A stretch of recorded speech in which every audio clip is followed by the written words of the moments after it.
this vlog just to kind of talk about, I just finished An Offer from a Gentleman, so the third book in the Bridgerton series. Sorry I haven't come on here and really updated you all like throughout reading it. I completely forgot to do that, and then also I just breezed through that book. So I think I just kind of went on here and kind of talked about when I first started it. But it is essentially like a Cinderella retelling, which I initially was super excited for that just because Cinderella is one of my all-time favorite Disney princess movies. So I really love seeing Cinderella retellings, which at first it was really good, but I don't know, it was fine. I feel like most of these books I'm like really excited for initially, and then I read them and I really want to just absolutely love them because of all the Bridgerton craze with the Netflix show. But I don't know, there's things about these books that leave me feeling like they're lacking certain things that I would want, or the author decides to do things which, again, with some of what I've talked about in the other books, while maybe completely accurate for the time and may have happened, doesn't necessarily mean I want to read about it. Or I feel like authors can write about the past, you know, in a historical romance, but like update it with the characters and their motivations and what they do. I don't know, it kind of frustrates me. So with An Offer from a Gentleman is about Sophie, who is an illegitimate child of this count or earl, duke, I don't know, something like that. And her dad dies, and her dad was married to this lady who had her own two daughters, so like in Cinderella. But once her dad dies, the woman that he was married to makes her into a servant, and she's not paid for being a servant. She does all this for free, and she's just absolutely terrible to Sophie. So one day, you know, the Bridgerton family is having like a masquerade ball, and the housekeeper is like, hey, we're gonna sneak you into that masquerade so you can just have one night, you know, to have a nice night and have fun. So she goes and she meets Benedict, and it's very insta love. The moment they both see each other, they're just like enamored and they want to know each other. But I did think it was really sweet because Benedict had said, you know, just the way she was smiling made her even more beautiful because she looked so happy. So I thought that was really sweet. But anyway, so there were times, I don't know how I feel about Benedict. He could be very gentlemanly and very sweet at times where I really liked him, but at the same time, there were moments when he was interacting with Sophie that he wanted her, he wanted to be with her, but because she's a servant, he is like, well, I can't ever marry her. She just is gonna have to be my mistress. And she, because she's illegitimate and knows what can happen when a servant is a mistress and a child ends up coming into the picture, doesn't want that to happen. She's like, I'm never going to be a mistress. That's just not what I want. So she keeps refusing him and saying that's not what I want, which I'm like, good for you, girl. Like, stick up to what you believe and stick to your principles. This is something you don't want to do, so don't let him like cajole you into doing it. But he keeps like enamoring her, and he ends up blackmailing her at one point, making her, you know, into a maid or servant at his mother's house, even though she's like, I don't I'm going to do my own thing. I don't want that, because if I'm around you, you're just going to keep wanting me to be your mistress, and I love you, but I can't do that because you're going to end up marrying somebody eventually that's of noble birth or whatever. And she's like, I can't stand to be around that. I don't want to have my heart broken constantly. But he like forces her, not like physically or like sexually forces her, but like like I said, he blackmails her into doing what he wants, which I just wasn't really okay with, which he did eventually kind of realize that that wasn't okay, and he apologized to her, which I appreciated that the author did include that he learned from his mistakes. But I don't know, it was just like I said, I wanted to like it more than I did. I think I'm going to end up giving this like 3 stars because it wasn't bad, but it also it wasn't as great as I was wanting it to be. So I'm going to keep reading. I just started the audiobook for the 4th one. I can't remember what it's called, but it's Colin's book. So he's the 4th brother, or no, he's not the 4th brother. He is the 3rd child to the Bridgerton family, which I feel pretty excited to read this one just because Colin's popped up in the other books, and every time he pops up, I just love his personality. He's so charming and witty and really sweet. He always ends up dancing with like the wallflowers at the dances, and he just seems like a really fun guy. So I'm hoping, like, again, I'm super excited for it. I'm hoping I like this better than the other ones, but we'll see. With how this is going, I'm kind of thinking I do end up plan on reading all of them, but I'm kind of thinking they're all going to end up being around the 3-star mark, just because I keep running into all these issues that I'm having with these books that I'm just like, if the author had changed these or didn't put these in here, I would like them a lot more. So that's my plan. Hey everyone, I'm back. I just wanted to give a quick update on where I'm at with romancing Mr. Bridgerton, which is the 4th book, which is Colin's book. Like I said, I was really excited about this one because Colin, I really liked him the most. I feel like he was in most of the other books. So he just seemed like he would be a really cool character, and I thought I would like him. I think I'm like just over halfway through, maybe a little bit more with the audiobook. I was able to listen to a lot of it today while I was at work, just in between like seeing people while I was like on the computer doing my job. Anyway, and again, I'm really disappointed with these books.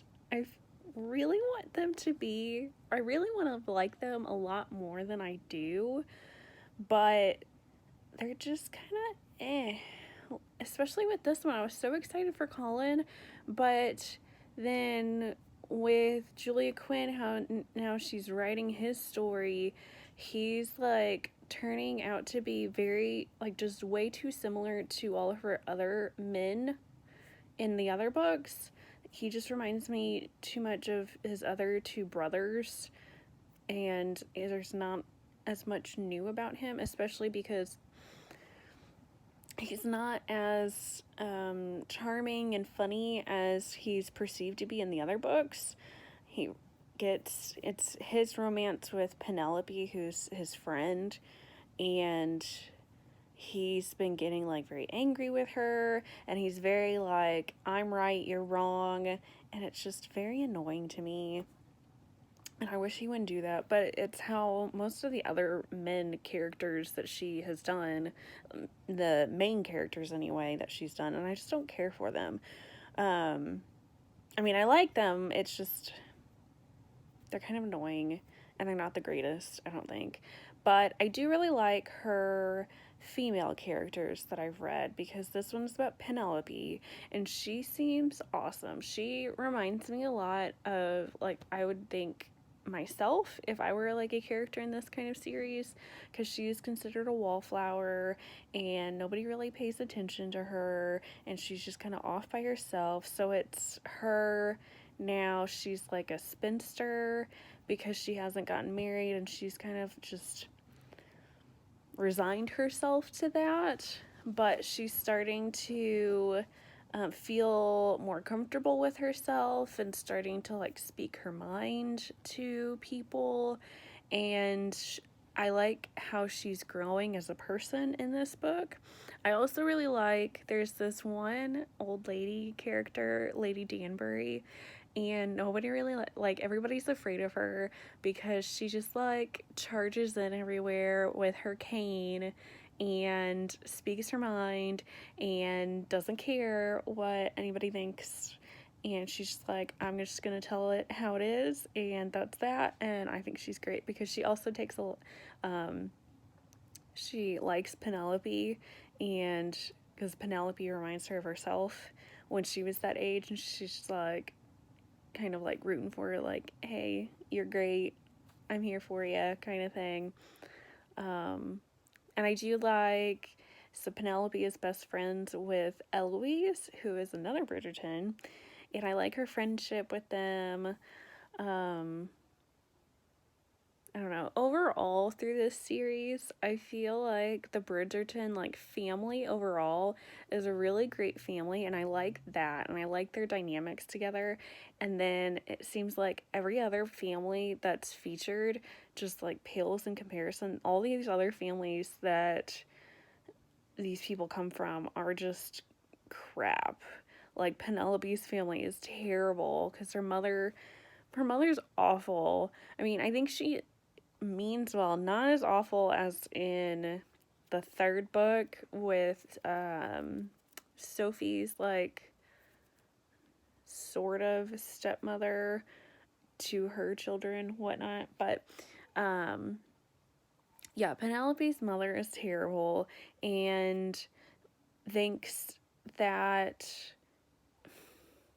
I don't really know how to say how I feel about her. She just doesn't think that Penelope is as good as her other daughters, at least in like beauty and looks, and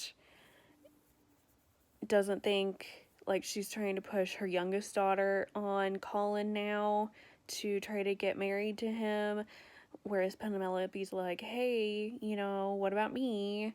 And she's like, oh, you're just gonna be a spinster, it's fine, you're gonna take care of me. And I don't know, we'll see. I almost feel like I said, I'm gonna keep reading all of these books because I'm so far in now. I just want to complete it all and complete the series. But I think overall, so far, since this is like, I'm halfway now, so far, I think I'm gonna give this series overall like a 3-star. Just, it's alright. I think it could have been better, but we'll see. I'll try to keep you guys updated. Hey guys, coming at you again just to update you on the Bridgerton series. I'm in my car again, waiting to go into work. I feel like most of my videos have me in my car waiting to go into work, like I said, because I'm listening to most of these on audiobook, and so I listen to them on my way to work. But I wanted to update you. I'm almost all the way through romancing Mr. Bridgerton, and I'm just really annoyed with it because it's about Colin, and he was like one of my favorite side characters from the other books. He was my favorite Bridgerton sibling because he was charming, he was like happy-go-lucky and funny.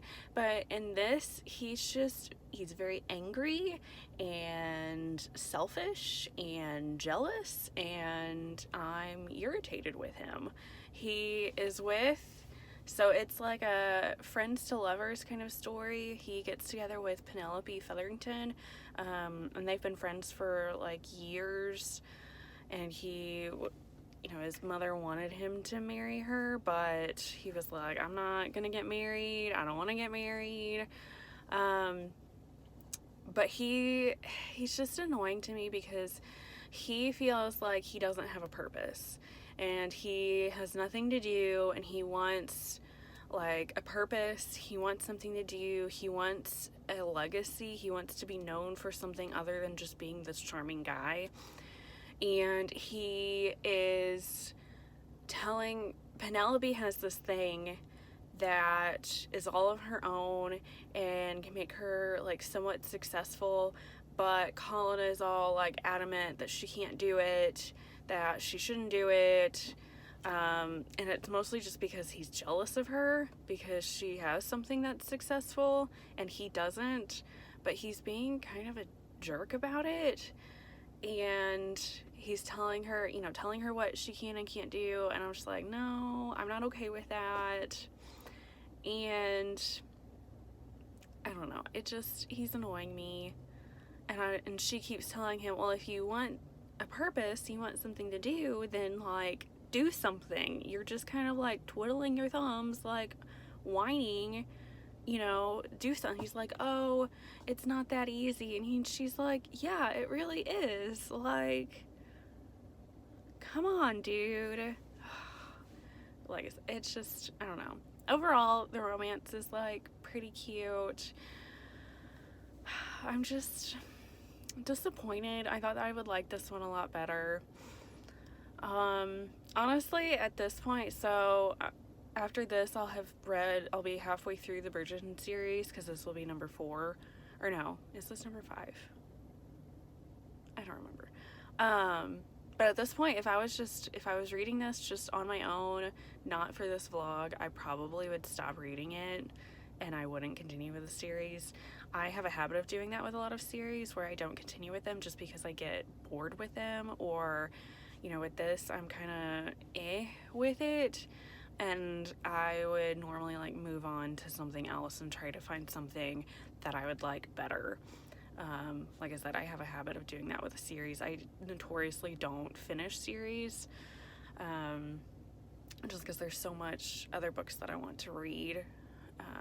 But yeah, so like I said, almost done with this, and then I will still probably move on to the next one. I'm curious about the next one. I'm not sure if the next one is about Eloise or not, but there's some they keep hinting at some things that are going on with Eloise, so I'm curious what's happening with her, because she's being very secretive, and I want to know what she's doing. I want to know what's going on. So, but yeah, see you guys in the next one, or whenever I update you again. Hey everyone, just coming on here to update you on my Bridgerton vlog. It's a nighttime and I just got out of a shower. I'm just resting in bed, just getting ready to go to bed. I am on the 5th book? I think it's the 5th book. I don't even remember. I don't even know anymore. It is Eloise's story. So she is one of the Bridgerton siblings to Sir Philip with Love, I think is what it's called. So this one is about her and how she was writing letters to this guy, and he in a letter is like, hey, you know, I'm looking for a wife because Philip, his wife, died and he's got 2 children, so he wants to marry somebody so that he can have a mother for his children. So she decides, she's like, doesn't say yes to marrying him, but she just kind of out of the blue decides to run off to where he lives and is like, I'm gonna, you know, meet him and see if we would make a good match and get married. But she doesn't tell anybody that she's doing this. So I think I'm about 75% of the way through this. I don't know, I think I only have maybe like 2 hours left of the audiobook. I don't really know what to say about this. It was really sad at the beginning because it kind of details how his wife died. So some trigger warnings with that. It sounds like, it doesn't actually go out and say it, but it sounds like she was pretty depressed and she goes to this lake that's on their property and tries to kill herself, which then he rescues her, but then I think she dies maybe a few days later just from, again, it doesn't actually say what she died of, but I would assume it was probably like pneumonia or something, like getting like water in her lungs, and she died a few days later after doing that.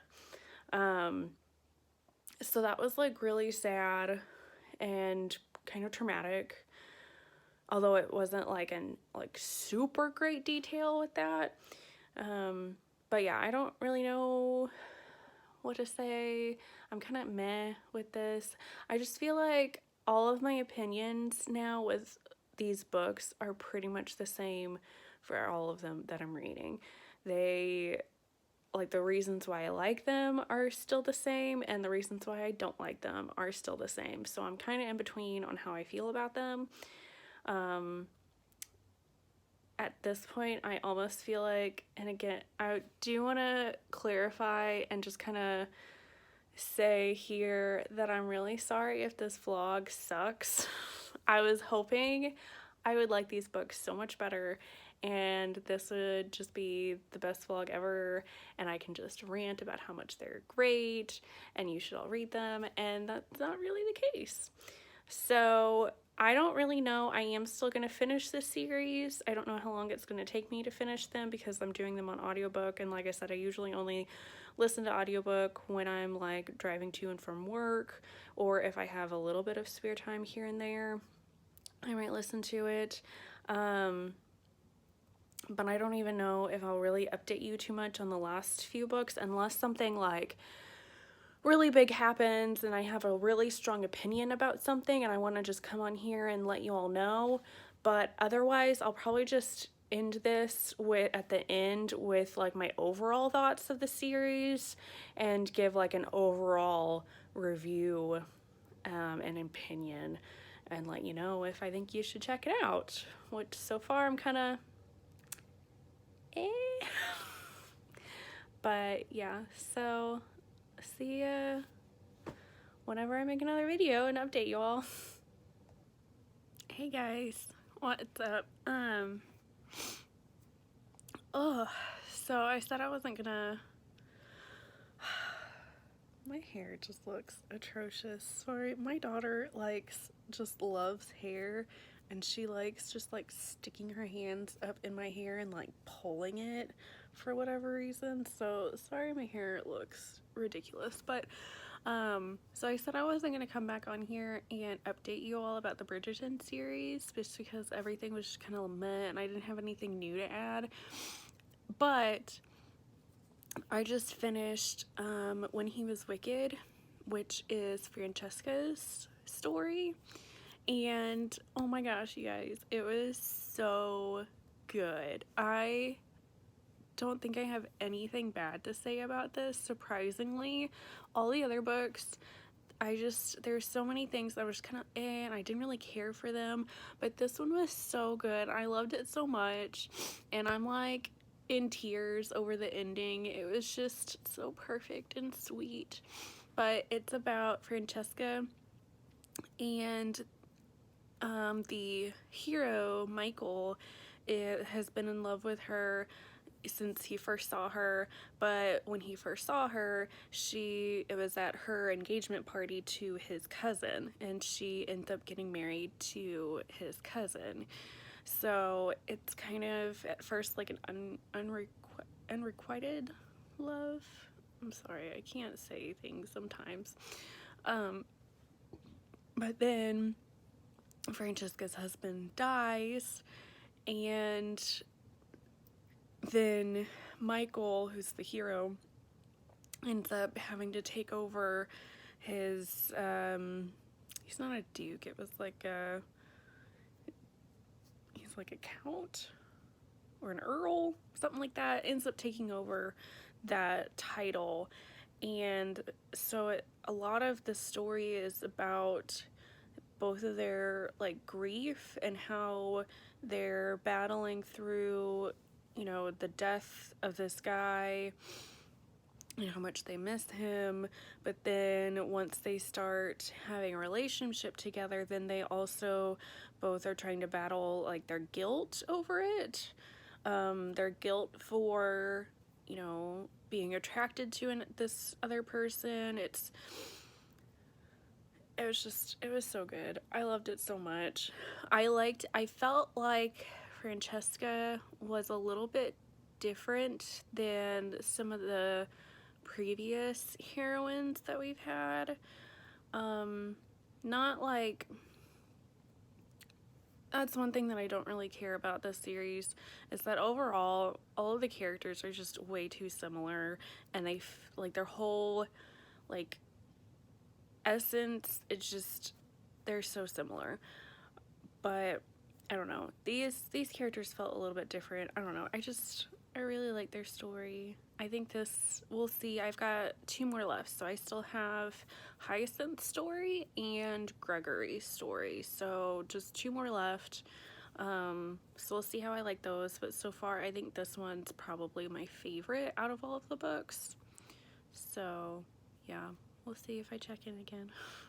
Hi guys, so I ended up not talking about the last 2 books in the series. I did finish both of them, mostly just because by that point I was ready to be done with the series because there's so many books. Like I said at the beginning, I tend to not do well with really long series just because I get bored with them and I want to move on to other types of books, and that's kind of how I was feeling by the end of this. So I just tried to breeze through the last 2 books. So number 7, it's In His Kiss. It was fine. It's about Hyacinth. I thought she was a little bit more different than some of the other like siblings and characters, just because she's like very inquisitive. She wants to know everything. She's a delight. I appreciate her. So this is she ends up meeting Gareth because she goes to Lady Danbury, who is a recurring character throughout the series. She visits with Lady Danbury once a week and reads to her, and she's good friends with Lady Danbury. And Gareth, who is the hero of the story, is Lady Danbury's grandson, and he ends up getting this like journal or this diary from his other grandmother who was Italian, and it's all written in Italian, and he's wanting to have it translated so he can read what she wrote and find out more about it. And Hyacinth knows how to read Italian, so that's kind of how they meet, is that she's kind of like, hey, I can translate that for you. And he doesn't really like her at first, kind of thing. And then they find out that his grandmother like hid some diamonds in his father's house, and his father he doesn't really get along with. So then they are like going on this like quest and this hunt to try to find these diamonds. It was cute, it was fine. I don't really have much to say about it. And then the last one, On the Way to the Wedding, is going to be about Gregory and his relationship with Lucy. So this one is about, so Gregory, he's the last sibling to try to get married, and he's somebody that he's seen all of his other older siblings and then his younger one, Hyacinth, find true love and get married and have this like happily ever after. So that is his goal. He believes in love. He wants to find his true love and, you know, have that happy ending. And he thinks he finds this person kind of like an insta-love scenario where he sees the back of this girl's neck, and he's just like, when he sees her, he's like, I immediately falls in love with her, even though you find out a little bit later on that the person that he thinks he sees and thinks he's fallen in love with is not actually the person he thought, and it was somebody else. Actually, it was actually Lucy. Anyway, he thinks it's Lucy's best friend, Hermione, so he wants to go out and try to woo her and, get her to marry him, but Hermione is already in love with somebody else and wants nothing to do with Gregory. So Lucy is trying to help Gregory out, like, here, this is what you can do to get my friend's attention. It doesn't really work out, but then, you know, Gregory and Lucy end up spending more time together and they end up falling in love. So I did enjoy this one. I really liked, I liked the ending. I liked that once Gregory realized that he was in love with Lucy, he was willing to do anything possible to fight for that love, because then Lucy is also engaged to be married to somebody else and she's planning on following through with it. She is somebody that doesn't believe in love. She's going to do her duty and marry this other guy, but, you know, Gregory's trying to convince her, you shouldn't do that, you should marry me because I love you, and he is going to go to the ends of the earth to fight for her and to fight for her love. So I really appreciate that about Gregory. But yeah, I did enjoy it. So let's get into, I guess, my final thoughts on the series. So the first thing I want to point out is, and I do want to caveat that sometimes I end up changing the ratings of what I give to books later on, the more that I think about those books and kind of how, if I remember them or not. So if, like, I really remember a book really well, then I might bump it up, and I really enjoy it, I'll probably bump it up to a 5-star. But if I might give, you know, a 5-star to one book at one point, but then later on, if I don't remember anything that happened to it, then it obviously didn't have that much of an impact on me. And then the same can be said about reading a book initially, and then later on I kind of find, I actually don't really like it as much as I thought I did. So that's kind of how I'm feeling, honestly, with the first book, The Duke and I. And I am going to give some spoilers about why I'm not really liking it. So at first I gave it a 4-star because I overall really enjoyed it. And then the more I thought about it, I then bumped it down to a 3-star. And that's where I'm sitting at currently with The Duke and I. And I'm honestly debating on lowering it to a 2.5-star. I'm still kind of up in the air about that. But the main reason why I lowered my rating, overall I enjoyed the book. There were some things here and there that I didn't really care for, but they weren't like huge things. However, which is something I've noticed a lot of people don't talk about in like their reviews of this book, or if they do, they just kind of gloss over it. I have seen a few reviews that were really low for this book that did mention this part. So the reason, and if this hadn't been in the book, honestly, it probably still would have been like a 3.5, 4-star book. But that is going to be what I'm going to call the rape scene. And this is a scene that takes place pretty far into the book after Daphne and Simon get married. And this happens when, I don't remember exactly the circumstances, but Simon comes home drunk and he's like wasted. He's super duper drunk, and Daphne is like trying to put him to bed. I think they had like had a fight or something, and I can't remember if it's when she's putting him to bed or if it's just a little bit afterwards. But anyway, they start getting kind of frisky. They end up having sex together. But my problems with this, and why I'm calling it a rape scene, so Simon was into it. He was wanting to, you know, have sex with Daphne. But Daphne is the one that initiated it, but he had come home drunk only like a few hours before this happened. So to me, technically, he's not really in the right frame of mind. He's still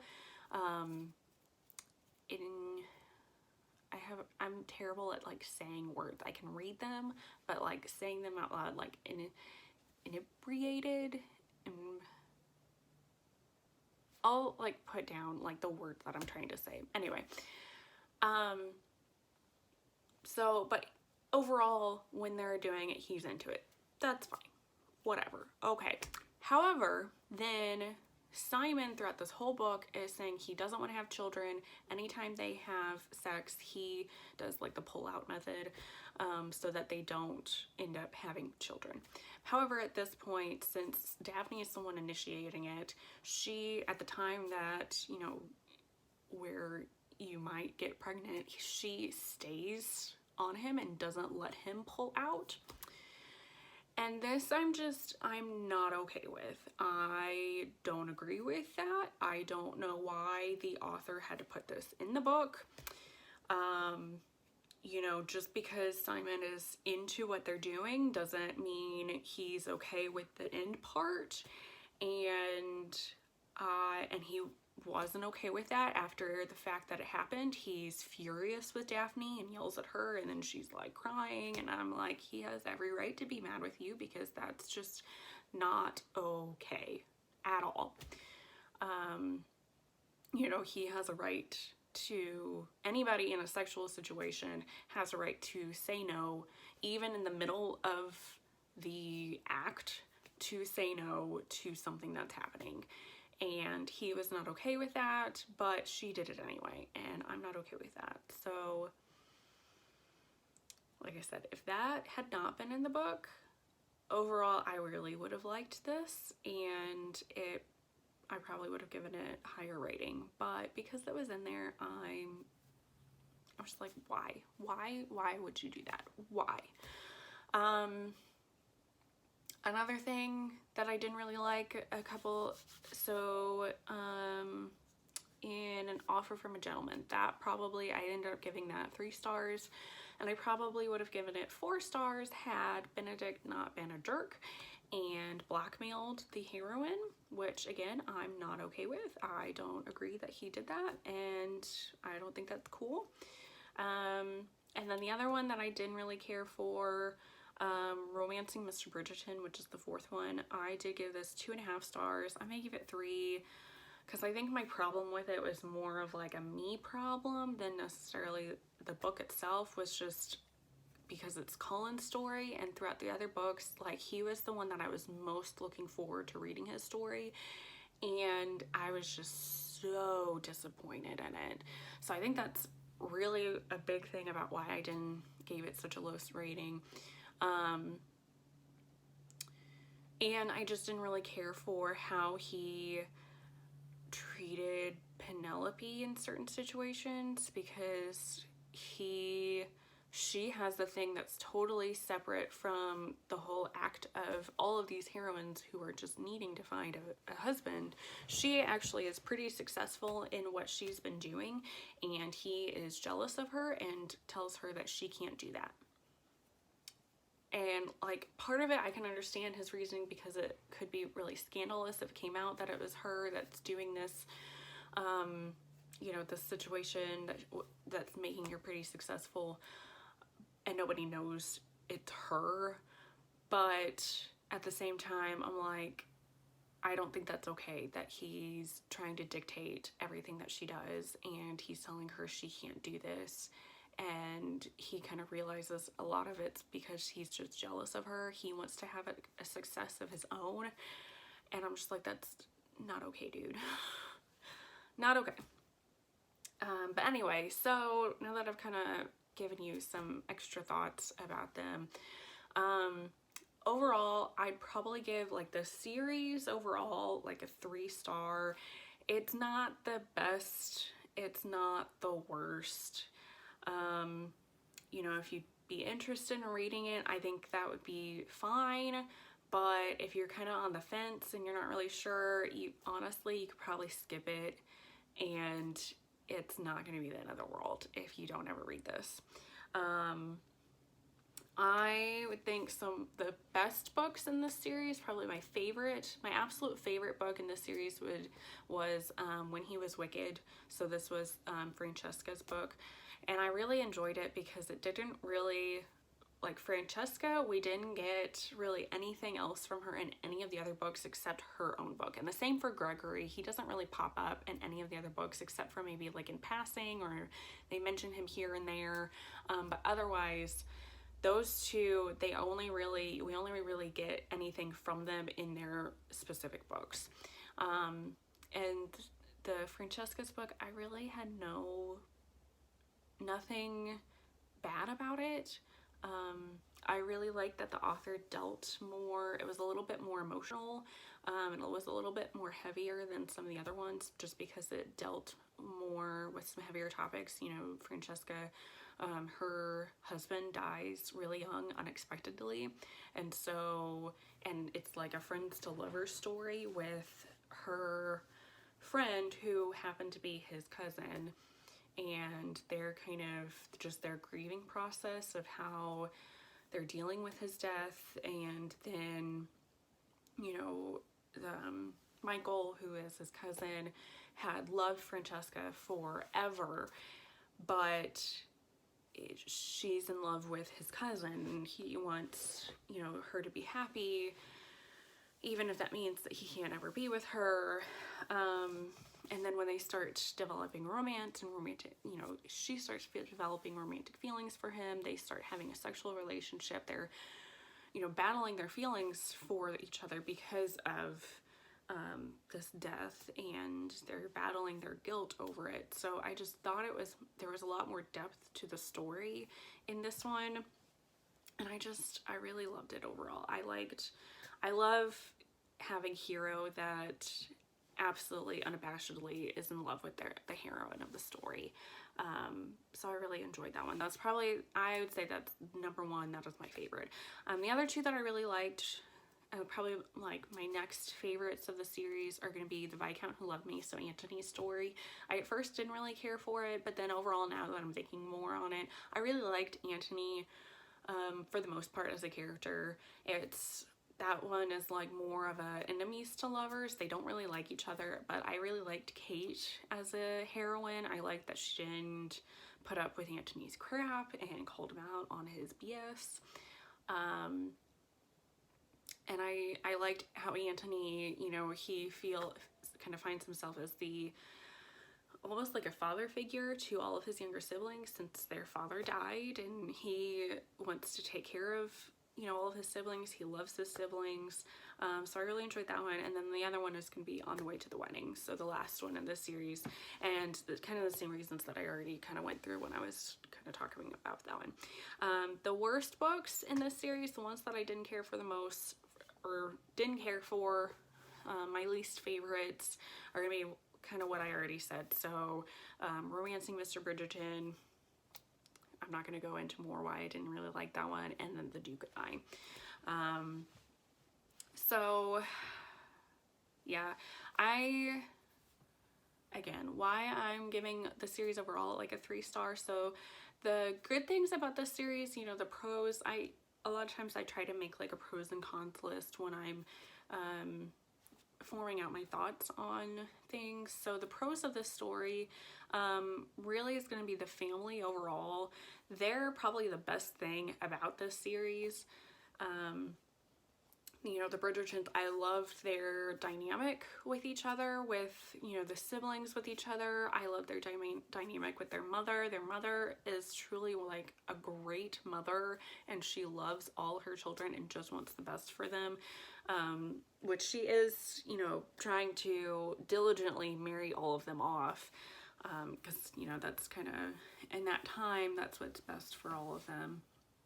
But she does truly love all of her children and would do anything under the sun for them.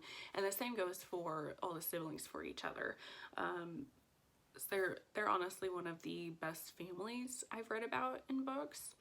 So I really like them. And then I really, really liked Lady Danbury. She was probably one of my favorite recurring characters. She's just this old, I don't know if she's like a duchess, something. And anytime she pops up in the book, she has a cane and she's just kind of like charging through, and people need to get out of her way, and she just speaks her mind because she doesn't really care what people think of her, and I love her for that. I think she's hilarious. And then she ends up becoming friends with some of the heroines of some of the books throughout this series, so she's probably the best character. I loved her. And then the things that I didn't really like about this series, the cons, one of them is going to be that all of the characters are just way too similar. And that, I don't know if that's just because I listened to all of these books on audiobook and the same narrator narrates all of the books, if that had to play a part in it. But I just felt like, you know, like if, like the Duke and I, it's from Daphne and Simon's perspectives, and then all the other siblings are side characters in her story. But when they become their own main characters in their own books, they read and their personalities come off for, like, all the women come up all the same for all of her heroines, and then the same for all the heroes. For the most part, I feel like all of her heroes either fall in two different categories. They're either in the category of they don't want to get married, they don't want to find love, they want nothing to do with being in love, or they fall in the opposite category where they're actually seeking out getting married, they want to find their true love, and they want to fight for their true love. But again, overall, they're just way too similar. And I think that's why part of why I was so disappointed in Colin's story, because in the other books where he plays the side character, he just comes off as this happy-go-lucky guy, kind of super charming, and he's really funny. But then in his own story, he doesn't come off that way. He's arrogant, he's selfish, and he's just way too similar to all of the other heroes, and I didn't appreciate that. Another thing that I didn't really like is, and again, this may just be more of a me issue, I didn't care for, like, the women, and they did nothing. Their only thing that they did in these books was either get married, try to find a husband, and then by the end they're having babies, and that's about it. The only one that was a little bit different was Sophie, because she is a servant and she was like working. Oh, and then Hyacinth was a little bit different too, just because she was more like wanting to do other things. But overall, that's basically all they did. They didn't really have any other depth to them. They didn't really do any other things. That's all they were there for, was they were looking for a husband, and then they got married to that husband, and that was kind of it. And that's something that I don't really care for in historical romance, especially like Regency romance like this.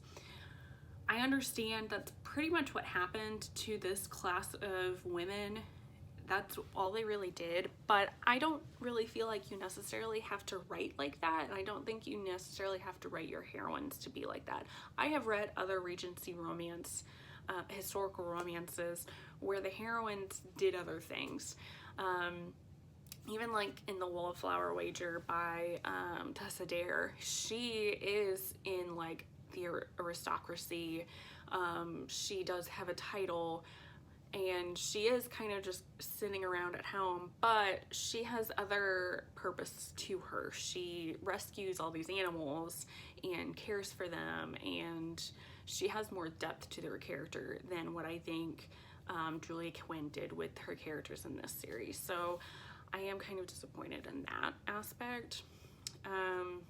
And then just kind of overall my other issues with some of the characters, and some of the things that Julia Quinn decided to, her like decisions that she made of things that she decided to keep in the books, like in The Duke and I and the rape scene.